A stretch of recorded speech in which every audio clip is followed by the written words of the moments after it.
کہ تم بھی اپنی بیویوں کو لے کر آؤ، ہم بھی لے کے آتے ہیں، تم بھی اپنے بال بچوں کو لے کر آؤ، ہم بھی لے کر آتے ہیں، اور ایک میدان میں کھڑے ہو کر دعا کرتے ہیں کہ اللہ جو حق پر ہے اسے بچا لے اور جو غلط پر ہے اسے غارت کر دے۔ یہ ہے مفہوم۔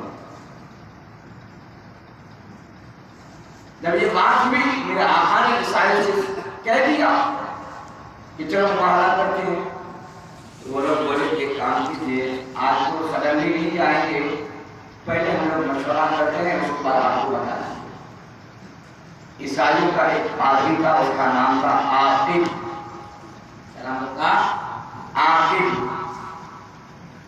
تمام عیسائیوں نے اس پادری سے مشورہ کیا کہ کیا ہے، مسلمانوں کے نبی نے مباہلہ کا چیلنج دیا ہے۔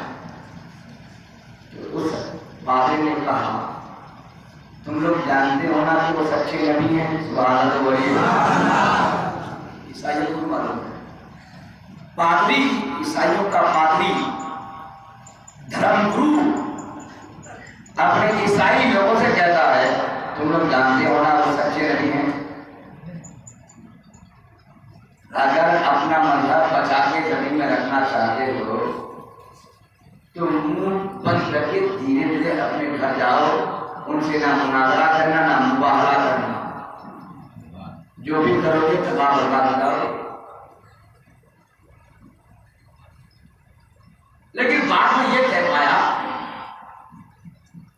کہ میرے آقا صلی اللہ علیہ وسلم کیا کیے، حسنین کریمین کو انگلیوں میں پکڑ لیے اور حضرت علی اور فاطمہ دونوں کو پیٹ کے پیچھے لے لیے۔ اب میرے آقا گھر سے باہر نکلے، جہاں جس جگہ کا تعین ہوا تھا کہ کہاں پر مباہلہ ہوگا، جب جانے لگے میرے آقا تو ادھر سے عیسائی بھی آنے لگے، اور وہ لوگ مباہلہ کرنے کو نہیں آ رہے تھے، بلکہ وہ لوگ پہلے سے ملا چکے تھے کہ جو نبی کہے گے وہ مان لیا جائے گا، وہ سب ہم لوگوں کو ہوگا نہیں۔ میرے آقا جا رہے ہیں، حسنین کریمین دائیں بائیں انگلیاں تھامے ہوئے ہیں، علی فاطمہ میرے نبی کے پیٹ کے پیچھے ہیں، ادھر سے عیسائی آ رہے ہیں۔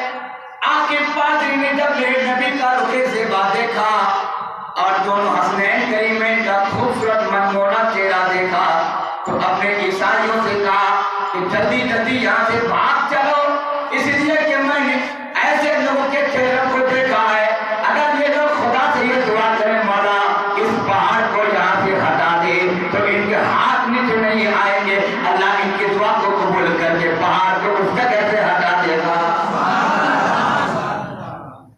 ایسا خوبصورت چہرہ دیکھنا، یہ نورانی چہرے، چلو بھاگو بھاگو، اگر یہ دعا کر دیں کہ اللہ جو حق پر ہے اس کو جما دے اور جو باطل پر ہے اس کو غارت کر دے، تو اے عیسائیوں تمہارے تقدیر میں غارت ہونا ہے، تم غارت ہو جاؤ گے، تباہ برباد ہو جاؤ گے اور اس دنیا سے تمہارا مذہب مٹ جائے گا۔ ڈر کے مارے کوئی عیسائی نہیں آیا مباہلہ کرنے کے لیے۔ آخر میں جا کر نبی پاک کی بارگاہ میں آیا، سرنڈر ہو گیا اور کہا جو بھی آپ حکم نافذ کریں گے ہم لوگ ماننے کے لیے تیار ہیں۔ تب جا کر میرے آقا نے جزیہ یعنی ٹیکس ان لوگوں پر ٹیکس لگا دیا کہ ان لوگوں کی جان، ان لوگوں کا مال، تمہاری عزت، یہ سب کی حفاظت کی ذمہ داری مسلمانوں پر ہے، تم لوگ اپنی اپنی جگہ میں رہو، کوئی تمہیں نہیں مارے گا، کوئی نہیں ستائے گا، لیکن سال بھر پہ تمہاری جائیداد سے ٹیکس کی رقم ہوگی، وہ ٹیکس کی رقم بیت المال کو جمع کرنا۔ یہ بات طے ہوئی اور عیسائی لوگ جو ہے منظور کر لیے اپنے گھروں میں چلے گئے۔ چادر والے صاحب، میں نے کہا پاک بن جائے، حدیث پاک میں آیا ہے آقا دو عالم صلی اللہ تعالی علیہ وسلم حضرت فاطمہ کے گھر میں آئے، میرے آقا کریم صلی اللہ علیہ وسلم نے فرمایا حسنین کریمین کہاں ہے؟ فاطمہ کہتی ہیں اللہ ابھی تھے، فرماتے بلاؤ۔ حسنین کریمین آ گئے، حسن حسین حسن حسین کو حسنین کریمین کہا جاتا ہے ایک ساتھ. حسن حسین آ گئے، ایک پہلو میں میرے آقا نے حسن کو بٹھایا اور ایک پہلو میں یعنی ایک جانب میں حسین کو بٹھایا اور سامنے علی اور فاطمہ کو رکھے. اس کے بعد میرے آقا نے چادر سر کے اوپر ٹانگ لی. 5 آدمی ایک چادر کے اندر آ گئے اور اسی وقت میرے آقا نے یہ آیت کی تلاوت کی، انما یرید اللہ لیذھب عنکم الرجس واہل البیت ویطہرکم تطہیرا. اور دوسری روایت میں یہ ہے، اے پروردگار عالم، یہ میرے اہل بیت ہیں، میں تجھ سے دعا کرتا ہوں مولا ان کو پاک فرما دے، تمام بدتمیزی سے مولا انہیں ستھرا فرما دے. تو پاک بنتن حسنین کریمین علی فاطمہ نبی پاک علیہ وسلم چادر کے اندر آ گئے اور میرے آقا نے اس طرح دعا فرمائی. حضرت ابو سعید خدری اور دیگر صحابہ کرام نے مختلف روایات کی ہیں جب یہ آیت پاک نازل ہوئی.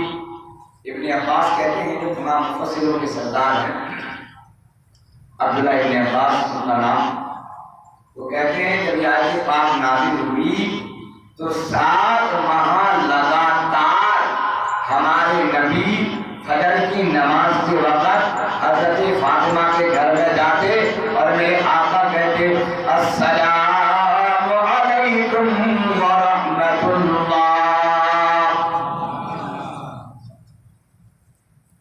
قم یا اہل البیت،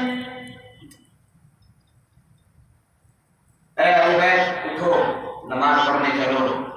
7 ماہ لگاتار میرے آقا نے حضرت فاطمہ کے دروازے پر جا کر یہی کہا، اے اہل بیت اٹھو اٹھو چلو نماز میں چلو. 7 ماہ لگاتار حضرت فاطمہ زہرا پاک منتر میں سب سے پہلے نبی پاک پر جو گفتگو ہو گئی ہے، پہلی تقریر ہمارے حضور کی شان میں نے کی تھی. کل حضرت علی پر گفتگو ہوئی، آج چھوٹے بھائی نے حضرت امام حسن پر کیا. حضرت فاطمہ باقی رہ گئی نا، آج فاطمہ پر بول رہا ہوں. اس کے بعد حضرت امام حسین باقی رہیں گے. ان سے پہلے امیر